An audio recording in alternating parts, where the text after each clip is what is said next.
우리는 살아가면서 우리의 삶에 유익한 것들이 참 많이 있습니다. 우리에게 좋은 영향력을 끼치는 사람들도 있고요. 또 우리의 몸을 건강하게 돕는 건강 그런 보조 식품들도 있고, 또 우리에게 많은 지식들도 있습니다. 그런가 하면은 또 우리에게 우리를 해롭게 하는 그런 것들도 은근히 많습니다. 그런데 그 중에서 우리에게는 너무 사소하게 보이고 또 우리에게는 별로 대수롭지 않게 보이는 어떤 것들이 있는데, 그것이 우리에게 치명적인, 우리의 삶에 치명적인 그런 영향을 끼치는 것들이 있습니다. 그 중에 하나가 바로 상처라고 하는 것입니다. 우리가 소위 말하는 상처 이렇게 얘기할 때 그 상처는 상처난 감정을 이야기합니다. 상한 감정을 이야기하는 것입니다. 우리는 우리의 몸은 지와 정과 의로 이렇게 나누어집니다. 우리의 몸은 육체와 또 정신과 영어로 이렇게 나누어지는데, 그 가운데서 이 상처, 감정이라고 하는 것은 바로 이 정서에 해당하는 분야입니다. 근데 이 정서라고 하는 것은, 이 감정이라고 하는 것은 우리가 상처를 받는 부분이에요. 근데 이 감정이라고 하는 것은 정말 우리에게 유익하고 또 우리에게 중요한, 우리의 신체적, 또 우리 자신들에게서 중요한 요소이지만, 그것이 참 쉽게 다칠 수 있고 또 쉽게 상할 수 있는, 그래서 우리에게 있어서 굉장히 예민한 부분이에요. 우리의 몸은 이렇게 쉽게 이렇게 피부가 약하기는 하지만 그래도 꽤 튼튼합니다. 그래서 웬만한 것도 이렇게 잘 견디지만, 이 상처라고 하는 것, 우리의 감정이라고 하는 것은 작은 것에 있어서도 또 상대방의 어떤 것과는 상관없이 내가 상처를 받는, 그래서 우리의 감정이, 우리의 정서가 스크래치가 일어나는 것들이 참 많습니다. 근데 우리는 일생을 살아가면서 상처를 받지 않고 사는 사람은 아무도 없어요. 근데 우리가 받는 상처들을 잘 이렇게 연구를 해보면 대부분의 상처는 크게 두 가지로 나뉘어서 볼 수 있는데, 첫 번째는 우리가 어렸을 때, 주로 어렸을 때 받는 상처들입니다. 지금 우리가 30대, 40대, 50대, 60대, 심지어 70대, 80대인 분들도 아직까지도 내 안에 있는 어떤 상한 감정, 그래서 그것으로 인해서 나도 모르는 사이에 툭툭 나오는 그런 것들이 어디서부터 형성되어졌냐면, 어렸을 때 내가 받은 상처들, 어렸을 때 내가 경험했던 그러한 아픔들이 고스란히 치유되지 아니하고 회복되지 아니하고 그대로 남아있는 거예요. 그러다가 어떤 상황이 되면 그것들이 불쑥불쑥 올라오는 것입니다. 그런데 세월을 지나면서 내가 받았던 그 어떤 상한 감정들이, 상처들이 치유되면 좋은데, 세월이 가면 갈수록 점점 눈사람처럼 더 커지는 거죠. 내가 이런 경험을 하고 저런 경험을 하는 가운데 점점 커져가면서 우리의 인생에 보이지 않는 운전기사가 되어 있는 거예요. 나는 그렇게 하고 싶지 않은데 내 안에 있는 상한 감정들이 나의 인생을 좌회전시키기도 하고 우회전시키기도 하는 것입니다. 또 하나 우리가 겪은 상처들은 어떤 것이냐? 어렸을 때는 주로 부모로부터 많이 받습니다. 사람들과 이렇게 상담을 하고 얘기를 해보면 내가 어렸을 때요 라고 얘기합니다.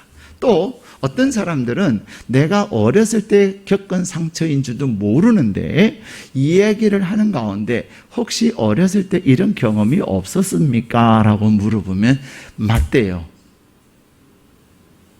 본인도 모르고 있는데 이미 내 안에서 자리 잡고 있는 그 상한 감정들이 이미 내가 어렸을 때, 심지어 1살 때, 2살 때, 3살 때, 5살 때, 8살 때, 또 청소년기에 받은 그 상처들이 우리를 꽉 누르고 있는 거예요.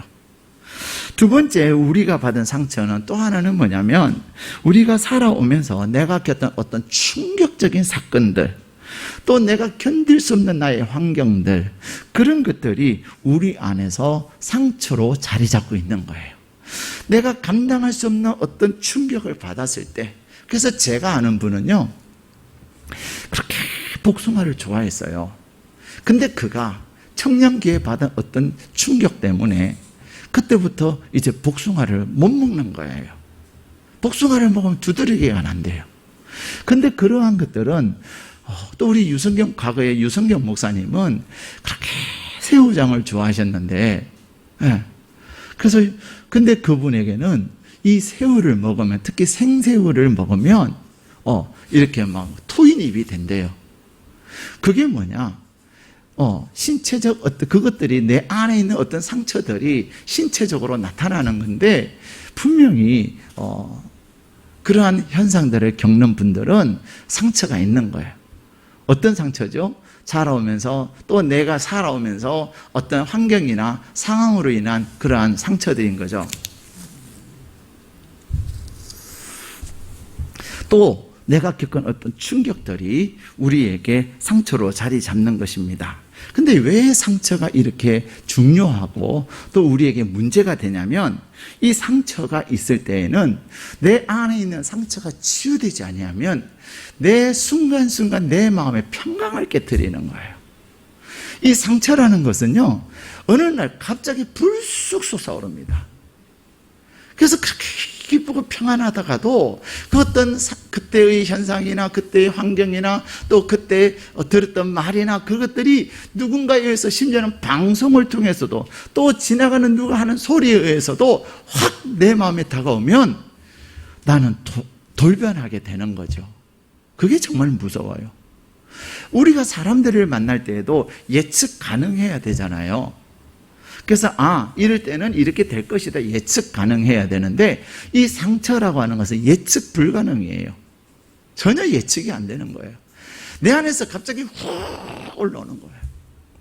뿐만 아니라 이 상처는 우리에게 육체적 질병도 갖다 줍니다. 그래서 어떤 사람들은 그 상처 때문에 불면증을 겪기도 하고, 어떤 사람들은 상처 때문에 위궤양을 겪기도 하고, 또 어떤 사람들은 그 상처 때문에 정말로 그 상처에 사로잡혀가지고 디스크를 경험하는 경우도 있습니다.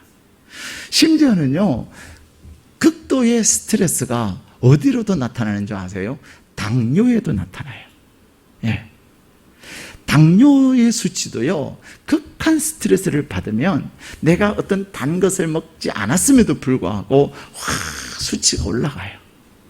이렇듯 상처라고 하는 것은 우리의 몸에도 치명적인, 건강에도 치명적인 영향을 끼칩니다.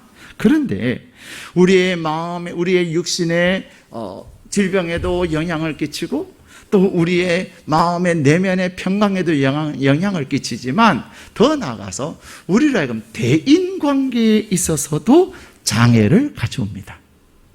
대인관계에 있어서 장애는 또 두 가지로 나눌 수가 있습니다. 하나는 대인 기피증이에요. 그 이후로는 사람을 만나고 싶지 않아요. 그 이유는 사람을 안 보고 싶어요. 그래서 사람이 오면 피해요. 심지어는 사람을 어쩔 수 없이 만나기는 만나나 눈과 눈을 마주치지 못해요. 아이 컨택을 못합니다. 저는 사람들과 대하면 꼭 눈을 보면서 이야기합니다. 왜냐하면 눈을 봐야 그 사람의 진실을 알아요. 근데 이렇게 눈을 쳐다보잖아요. 그러면 그 사람은 눈을 피해버려요. 물론 우리 한국 사람들은 또 그런 기질이 있어요. 그냥 사람을 이렇게 바로 못 쳐다보는 기질? 그런 어떤 민족적 어떤 정서라고도 얘기할 수 있겠지만은, 그럼에도 불구하고 마치 눈을 쳐다보면 따지는 것 같고 대드는 것 같은 그러한, 그래서 상대방이 굉장히 불쾌한 느낌을 받을 수도 있기 때문에 어딜 쳐다봐? 이런 얘기를 듣잖아요. 그래서 아예 상대방의 눈을 안 쳐다보려고 하는 그런 경향이 있기는 합니다. 그러나 그럼에도 불구하고 병적으로 상대방을 못 쳐다보고 얼굴을 못 보는 분들이 계세요. 대인기피증이 있는가 하면은 또 어떤 사람들은요, 절대적 사람에게 집착하는 경우도 있어요. 그래서 한 번 이야기를 시작하면 끝을 내지를 않습니다. 그저 사람을 찾아다닙니다. 상처예요.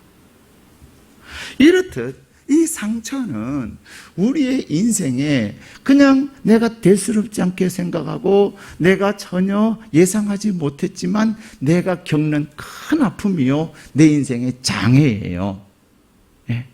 근데 이 상처라고 하는 것이 내가 어렸을 때든 또 내가 자라면서 그럴 때든 주로 내 실수를 통해서, 예. 물론 나는 전혀 잘못하지 않았는데 상대방이 했을 수도 있어요. 오해했을 수도 있어요. 근데 그런 경우는 좀 드물어요. 거의 대부분은 내 실수, 또 내 잘못, 그런 것들 때문에 상대방이 나에게 어떤 압력을 가하거나 상대방이 나에게 어떤 제재를 가함으로 인해서 우리가 상처가 자리를 깊게 되는 거예요. 예. 저도 상처가 참 많은 사람이었습니다. 저는 그냥 가만히 앉아있지를 못해요. 그냥 앉아있으면 다리를 덜덜덜덜 막 떨었어요. 예. 그래서 다리 떠는 분을 제가 이해를 합니다. 근데 가만히 보니까요, 어른들도 다리 떨고요. 이 다리는 그냥 어렸을 때 또 청소년기 때 하는 수준이 아니더라니까요. 심지어는 대통령 후보들이 내가 대선 후보라고 하시는 분들도 이렇게 보면요, 다리를 보면은 다리를 덜덜덜 떠는 분들이 계세요.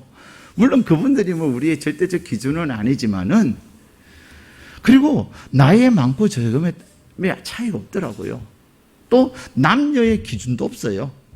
여성들도 다리를 덜덜덜 떠는 분들이 의외로 많아요. 예. 그러니까 저는 어렸을 때 저희 아버지가 우가 하면서 딱, 그래서 혼도 많이 났어요. 근데 아니 내가 다리를 떨고 싶어서 떱니까? 나도 모르게 다리가 떨리는걸.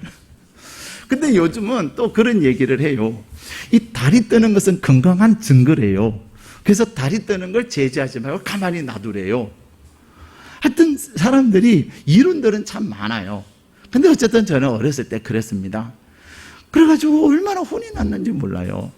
근데 내 안에서, 모든 것은 내 안에서 자각이 일어나야 바꿔지지, 내 안에서 내가 결심하지 아니하고 제3자에 의해서 얘기되어지고 어떤 제재가 되어지는 그것으로 절대로 바꿔지지 않아요. 내가 감동을 받아야 돼요.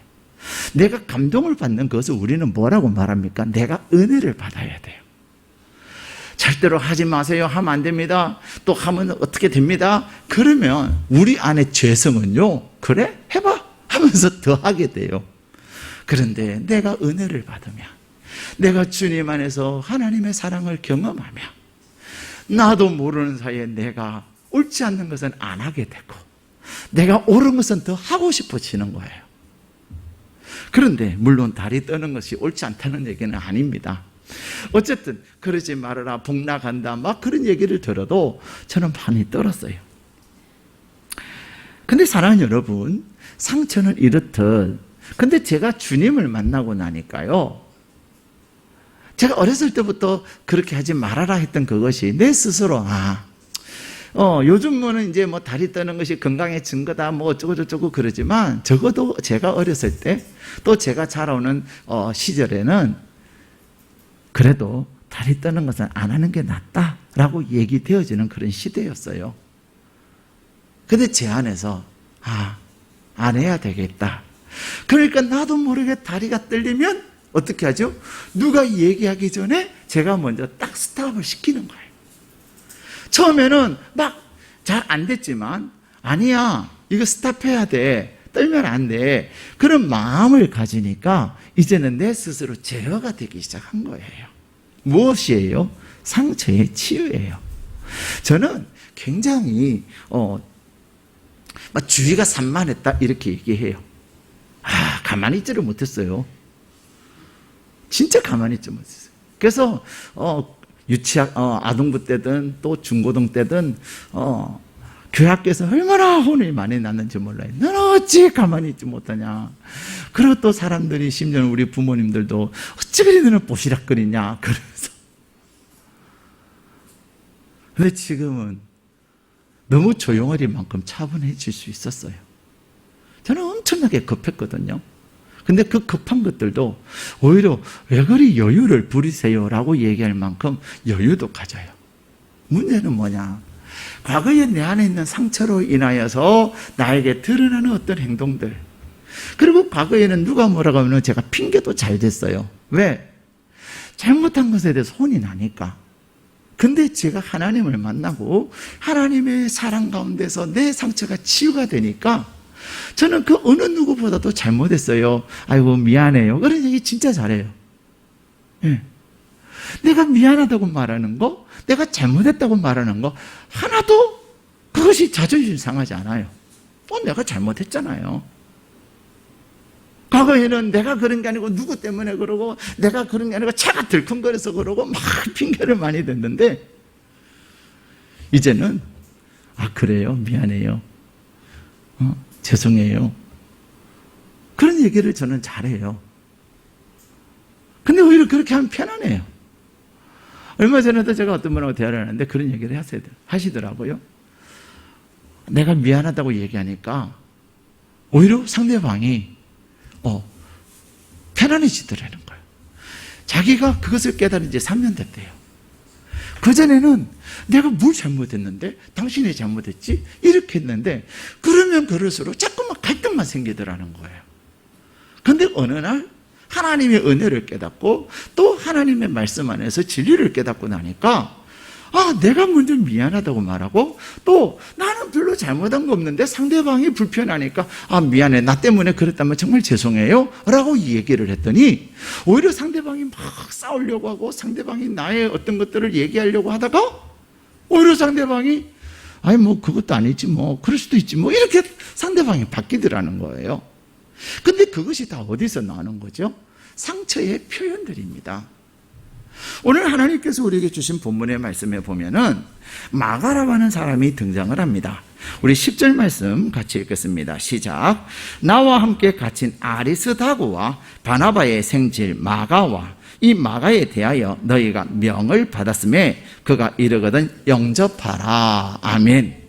오늘 10절에는 아리스다고라고 하는 사람과 또 마가라는 사람이 등장하고 11절에는 유스도라고 하는 사람이 등장을 합니다. 사도 바울은 골로새 교회에 편지를 하면서 이 세 사람이 얼마나 골로새 교회의 중요한 사람인가를 이야기를 하면서 이들이 나의 어떤 사람이 됐다고 위로자가 됐다는 것입니다. 그런데 특별히 이 마가에 대해서 사도 바울은 위로자가 됐다 이야기합니다. 더 나아가서 빌레몬서에서는 사도 바울이 마가에 대해서 나의 동력자 마가, 그 다음에 아리스다고, 데마, 누가가 무난하노라 하면서 나의 동력자라고 마가를 소개하고 있습니다. 더 나아가서 디모데후서 4장 1절, 11절에는 사도 바울이 디모데에게 이런 부탁을 해요. 너가 올 때에 마가를 데리고 오라. 그가 나의 일에 유익하니라. 이렇게 말해요. 사도 바울은 그가 쓴 편지에서 마가에 대해서 그거는 나의 위로가 되었다. 마가는 나의 동력자다. 마가는 나에게 유익한 자다. 이렇게 얘기를 해요. 마가라는 사람이 도대체 어떤 사람이었길래 사도 바울에게 유익하고 사도 바울에게 위로가 되는 사람일 뿐만 아니라 사도 바울의 동력자가 됐느냐는 거예요. 우리가 볼 때에 사도 바울이 빌레몬서를 통하여서 골로새서를 통하여서 디모데후서를 통하여서 마가에 대해서 이야기하는 이것을 보면 마가는 사람 대단한 사람이구나 라고 생각할는지 모르지만 이 마가는 처음부터 사도 바울에게 그런 사람이 아니었다는 것입니다. 사도 바울에게 있어서 마가는 사도행전 13장에서 이렇게 관계를 맺습니다. 사도행전 13장에 보면 사도 바울이 제1차 전도 여행을 하던 중에 밤빌리아라 하는 버가에 이르렀을 때에 아무 영문, 어떤 영문인지 모르지만 마가가 나 못 따라가겠다는 거예요. 한참 선교 여행을 하고 복음을 전하다가 마가가 나 같이 못 가겠어요 라고 가던 길을 포기하고 돌아왔다는 거예요. 여러분, 어떤 중요한 일을 또 그것이 편하고 재미있고 신나는 그런 일이 아니라 힘들고 함께 마음을 모아서 가야 되는 일을 함에 있어서 누군가 한 사람이 갑자기 아무런 이유도 없이 나 이제 안 할래요, 나 그만할래요 라고 얘기했을 때 여러분 어떻게 했어요? 여러분이 사도 바울이라고 한다면 여러분은 화가 나겠어요? 안 나겠어요? 열받죠. 진짜 화나죠. 실망이죠. 더군다나 복음을 전하는 그 일을 위해서 함께, 더군다나 사도 바울이 가서 한 것도 아니고 오늘 성경에서 이야기하는 것처럼 마가는 어떤 사람이냐면 바나바의 생질이라 이렇게 얘기해요. 이 생질이라는 단어 여러분 혹시 어떤 의미인지 아세요? 생질이라는 단어의 뜻을 아시는 분이 많이 없을 것 같아요. 이 단어들을 앞으로 또 성경을 다시 한번 재번역할 때, 출간할 때는 이제 바뀌어져야 돼요. 외조카, 조카, 이렇게. 이 조카는, 이 바나바의 입장에서 형제의 조카가 있고, 그 다음에 남매의 조카가 있습니다. 이 생질이라고 하는 관계는 바나바의 누나의 조카예요. 자녀들이에요.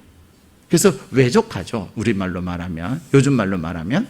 그리고 이 친조카, 형제 간의 조카는 뭐라고 그러냐면 질이라고 그럽니다. 그래서 질부 이러면은 조카의 며느리, 이 말, 조카 며느리 질부 이렇게 얘기하는 거죠. 근데 어쨌든 이 마가는 바나바의 외조카예요. 근데 여러분, 바나바라고 하는 사람은 초대교회에서 어떤 존재예요? 또 바나바라고 하는 사람은 사도 바울에게 있어서도 절대적인 사람이에요. 왜요? 사도 바울이 다메섹 도상에서 회심을 하고 이제 그가 하나님의 주의 일에 헌신하기 시작했을 때 이 초대교회는, 예루살렘 교회는 사도 바울을 믿지를 않았습니다. 저 간첩이야, 저 분명히 우리 공동체에 들어와서 우리를 잡아가기 위해서 예수 믿는 척하는 거야, 속으면 안 돼. 다 이상한 눈빛으로 봤어요. 왜? 그때까지 사도 바울이 한 행동은 충분히 초대교회 공동체로 하여금 그러한 의심을 받기에 충분했습니다. 예루살렘 교회도 사도 바울 때문에 고통을 당해서 다 흩어졌고, 심지어는 스데반이 죽는 그 현장에도 누가 있었습니까? 사울이라고 하는 청년, 그가 바로 사도 바울이에요. 그리고는 이제 예루살렘도 이제 좁다 하고 어디까지 그 일을 하기 위해서 갑니까? 다메섹이라는 곳에, 다메섹이라는 곳까지 예수 믿는 사람들을 잡아오고 죽이기 위해서 그 일을 했던 사도 바울이었기 때문에 초대교회는 충분히 의심하고도 남았어요. 왜? 사울이 예수님 만난 지 얼마 안 되기 때문에. 그때에 사울이 이전의 사울이 아닙니다. 그는 주님 만났고 주님이 그에게 이방을 위하여 복음을 전할 사명을 주신 자입니다. 그래서 이 사도 바울에게 신뢰를 주고 개런티 준 사람이 누구냐면 바로 바나바예요. 바나바가 아니었으면 사도 바울은 초대교회에서 인정 못 받았어요. 사명을 부여받지 못했어요. 그러기에 사울에게 있어서는, 사도 바울에게 있어서는 이 바나바는 절대적 은인이었습니다. 거기다가 이 바나바는 초대교회에 있어서 그가 하나님께 은혜를 받고 그의 모든 재산을 팔아서 어려운 사람들에게 나눠주는데 앞장선 사람이에요. 대단하지 않습니까? 자기 재산을 팔았어요. 바나바의 이 아름다운 모습을 보고 누가 벤치마킹을 했습니까? 아나니아와 삽비라가. 그런데 아나니아와 삽비라가 따라하다가 아깝잖아요. 전 재산을 팔았으니까. 그래서 적당히 드리고 적당히 숨기다가 하나님 앞에서 거짓말하다가 죽음을 당해요. 그런 바나바였습니다. 그만큼 초대교회에 있어서 엄청난 영향력을 끼쳤던 바나바였는데 그 조카가 바로 마가예요. 그리고 마가의 집은 또 어떤 집이냐? 마가의 어머니, 마가의 집은요, 우리가 사도행전 1장에서 이제 예수님의 제자들이 120명이 부활하신 예수님을, 승천하신 예수님을 뵙고 이제 주님이 약속하신 것을 기다려라. 그래서 120명의 성도들이 함께 모여서 온전히 기도할 수 있는 장소를 제공한 집이 어디냐면 마가의 집이에요. 그러니까 120명이 들어갈 수 있는 공간이 있는 집이니까 커요, 적어요? 커요. 다시 말하면 경제적으로도 굉장히 여유 있는 집이에요. 아마 마가가 경제적 여유가 있게 자라다 보니 힘들고 그런 고생스러운 일을 잘 못하지 않았나라고 성경학자들은 이해를 합니다. 전도 여행이라고 하는 것이 그냥 걸어서 물론 배를 타고 갈 때도 있지만 돈이 넉넉한 것도 아닙니다. 먹는 것도 시원찮습니다. 그래서 사도 바울은 빌립보서 4장에서 뭐라고 그래요? 내가 배부름에도 처할 줄 알고 내가 배고픔에도 처할 줄 알아서 일체의 비결을 알아노라. 예. 사도 바울은 그만큼 복음을 전하는 일이 어려워요. 그렇다고 늘 이렇게 콘도나 호텔을 예약해 놓고 다니는 거 아니잖아요, 그 당시에는. 그래, 가서 재워주면 자고 안 재워주면 길거리에서 자는 거예요. 그러다 보니 마가가 아마 고생스러워서 중도 포기하고 돌아갔던 것 같아요.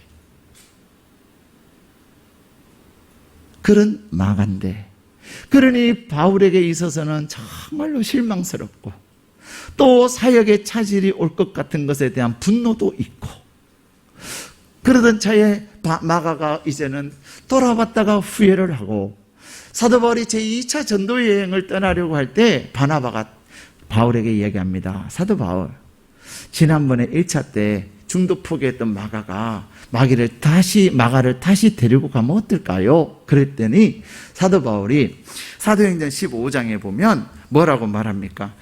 이런 지하에 거절합니다. 여러분은 어떻겠습니까? 여러분이 만약에 사도 바울이고 여러분이 이런 상황이면 다음에는 이 사람을 쓰겠어요? 안 쓰겠어요? 됐거든. 이러지 않겠습니까? 예. 제가 목회를 하면서 참 이제 어렵고 힘든 일이 이런 부분 중에 하나예요. 교회는 사람을 살리는 곳이에요. 교회는 부족하지만 연약하지만 그가 잘 되도록 배려해주고 기도해주고 코칭해주고 이끌어주는 곳이에요.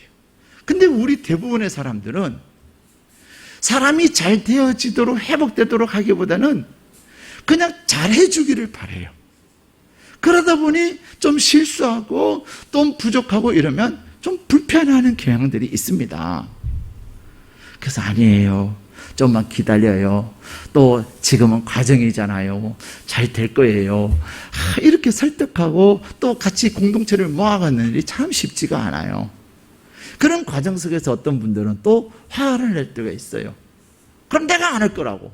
나 못하겠다고 그러면. 이러는 경우들도 있어요. 그러면 또 그분의 마음을 만져야 되고 그분을 위해서 기도해야 되고. 교회는 그래서 우리 주님이 말씀하시잖아요. 나는 건강한 자에게 필요한 자가 아니라 병든 자에게 필요한 자다. 의사는 건강한 자에게 필요한 것이 아니라 병든 자에게 필요하느니라. 교회는 있는 사람이 또 사회적으로 지위가 있는 사람이 나의 어떤 것들을 하는 것이 아니에요. 연약한 자, 또 어려운 자, 힘든 자, 그들이 주님 안에서 하나님의 사랑을 경험하고 그들의 연약함이 하나님 안에서 회복되어지고 치유되어져서 하나님의 선한 영향력을 끼치는 자가 되는 곳이 바로 교회예요. 저는 우리 일회중심교회가 지난 11년을 통해서 정말로 11년 전에는 정말로 보잘것없었고 또 10년, 19년, 8년 그 여정 속에서 어렵고 힘들고 부족한 분들이 많았지만 그분 한 분 한 분이 주님의 은혜 가운데서 하나님의 사랑으로 견고하게 세워지고 든든하게 세워서 오늘의 이런 것을 보면 얼마나 감사한지 몰라요. 비록 우리가 큰 대형교회는 아닐는지 몰라도 하나님께서는 한 영혼 한 영혼이 하나님에서 세워져 가고 믿음의 사람으로 하나님 앞에서 든든히 선 모습들을 볼 때 하나님이 얼마나 기뻐하실까. 하나님은 한 영혼을 소중히 여기시기에 한 사람이 하나님 앞에서 바로 세워져서 다른 사람이 어떻게 저 사람이 저렇게 변화된 사람이 되고 저 사람이 어떻게 저럴 수가 있느냐고 말할 수 있는 그런 사람이 된다는 것이, 그것이 바로 목회의 보람이고 그것이 바로 하나님이 기뻐하시는 일인 줄로 믿습니다. 그렇습니다.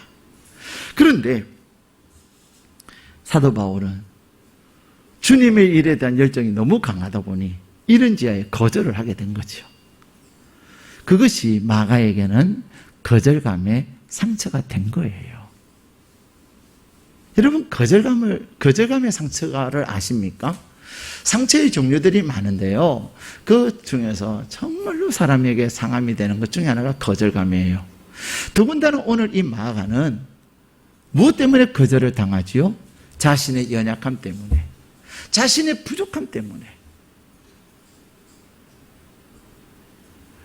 자신이 잘못한 그것에 대해서 거절을 당했을 때의 상처는요, 상한 감정은요, 보통 내가 겪는 상한 감정하고는 비교할 수 없는 거예요. 몇 배의 충격이 있는 거예요.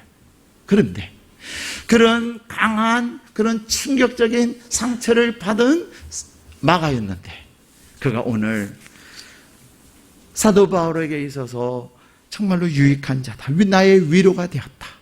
그리고 또한 빌레몬서에서는 나의 동력자다, 디모데후서에서는 나에게 유익한 자다.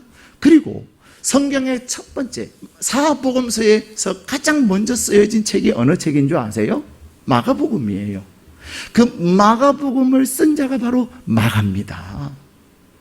주님이 그에게 베푸신 그 은혜가 너무 크고 놀라워서 그가 주님을 대해서 비록 부족하지만 써나간 책이 바로 마가복음이에요. 마태복음이나 누가복음이나 요한복음은 다른 사람들이 먼저 쓴 그 복음서를 보면서 참고하면서 썼지만, 마가는 절대적으로 그가 경험했던 그 주님을 그가 다른 사람에게 전하고 싶었어요. 특별히 마가복음에서 얘기하는 예수님은 어떤 예수님이에요? 섬기시는 예수님, 종이신 예수님. 섬기는 그 예수님을 마가가 경험하면서, 종이 되신 그 주님을 마가가 경험하면서, 마가는 위대한 하나님의 사람으로 그의 상처가 치유되어지고 그가 주님 안에서 회복되어진 하나님의 사람이 된 것입니다. 그는 그의 상처를 어떻게 치유합니까? 그에게 주어진 가장 중요한 인생의 목적을 위해서 헌신함으로 그의 상처가 치유되어집니다. 그의 인생의 목적이 무엇이었습니까? 복음 전하는 일이었습니다. 사도 바울 또한 사도행전 20장 24절에 나의 달려갈 길과 주 예수께 받은 사명, 곧 하나님의 복음의 은혜의 복음을 증하는 일에는 내 목숨을 아깝게 여기지 아니한다고 사도 바울은 고백하고 있는데, 마가 또한 그랬어요. 그래서 결국 마가는 그의 마지막을 어떻게 인생을 마무리한 줄 아십니까? 복음을 위해서 순교함으로 그의 인생을 마무리합니다. 상처받은 자예요. 거절당한 자예요. 그러나 마가는 그가 당한 상처, 그가 당한 거절감 때문에 사도 바울이 선교사가 그러면 되냐고, 주의 종이, 주님의 일을 한 사람이 나 하나도 못 받아주고 나는 변했는데 변한 나를 못 보고 그러면 되냐고 사람들에게 비난하지 않았습니다. 더군다나 누구는 이렇게 쓰고 누구는 또 저렇게 귀한 일을, 중요한 일을 맡겼는데 나는 이렇게 하냐고 그러지 않았습니다. 그는 주님께 받은 그 사명, 나를 구원하시고 나의 연약함을 덮으시고 나의 연약함 가운데 주님이 강함이 되신 그 주님의 사랑 안에서 그는 새롭게 되었던 것입니다. 주님의 사랑을 경험하면서 그는 그의 연약함 안에서 점점 하나님의 위대한 사람으로 그는 변화되기 시작한 것입니다. 뿐만 아니라 그는 작은 실패에 그의 인생을 낭비하지 않았어요.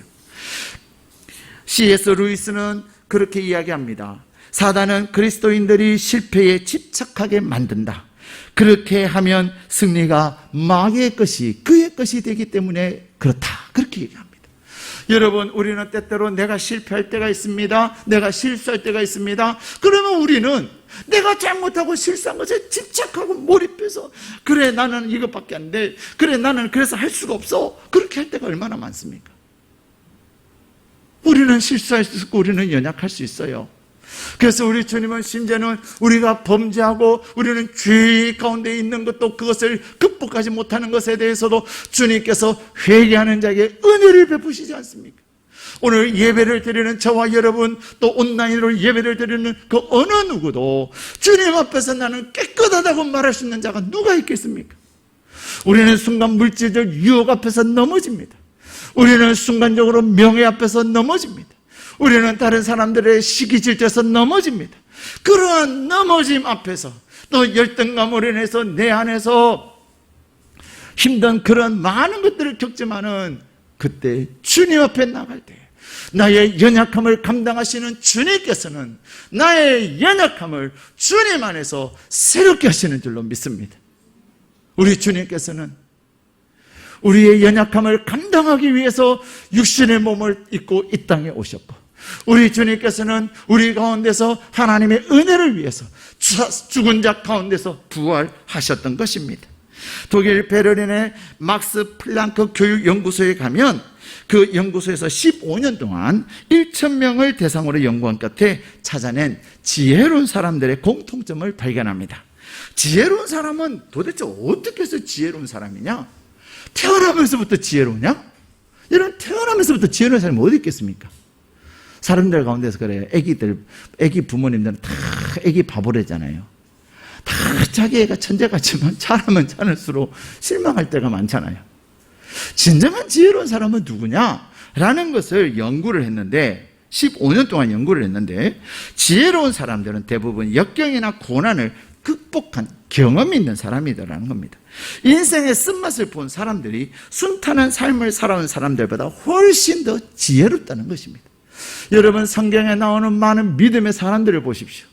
그들이 결과적으로 믿음의 사람이 되었지만 그 과정 속에는 때로는 넘어질 때도 있고, 때로는 실패할 때도 있고, 때로는 범죄할 때도 있었어요. 인간의 연약한 가운데서 그들은 주님을 만나고 하나님을 만남으로 속이는 자 야곱이 위대한 이스라엘 야곱으로 변화되는 것입니다.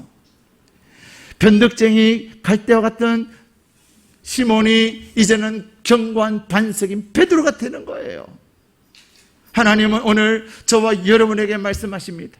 상처 없는 사람 아무도 없습니다.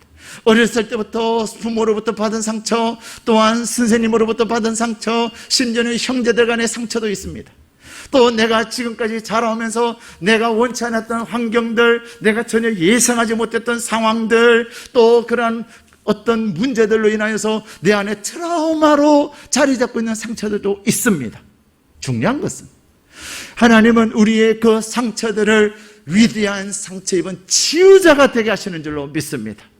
마가의 그 상처는 주님 안에서 주님이 주신 사명을 감당할 때에 상처 입은 거절감을 받은 마가는 주님 안에서 그의 실수와 실패에 집착하지 아니하고 오직 하나님이 그에게 주시는 미래를 향하여 나아갈 때에 그가 그에게 상처를 줬다고 생각하는 사도 바울의 유익한 자가 됐고, 그에게 거절감의 상처를 준 사도 바울의 동력자가 되었을 뿐만 아니라 사도 바울에게 위로자가 되었습니다. 사랑하는 여러분, 여러분이 지금 겪고 있는 상처는 무엇입니까? 하나님은 오늘 우리에게 말씀하십니다. 내가 겪고 있는 상처, 내 안에 있는 한만 가지고 있는 상처, 심지어 다른 사람들에게 말할 수 없는 그 상처, 사람에게 말하지 않아도 됩니다. 우리의 상처를 치유하셔서 여러분이 과거에는 상처를 입었으나 이제는 예수 안에서 그 상처를 가지고 다른 사람들에게 위로자가 되고, 다른 사람들의 동력자가 되고, 심지어 다른 사람들에게 유익한 자가 되게 하실 줄로 믿습니다.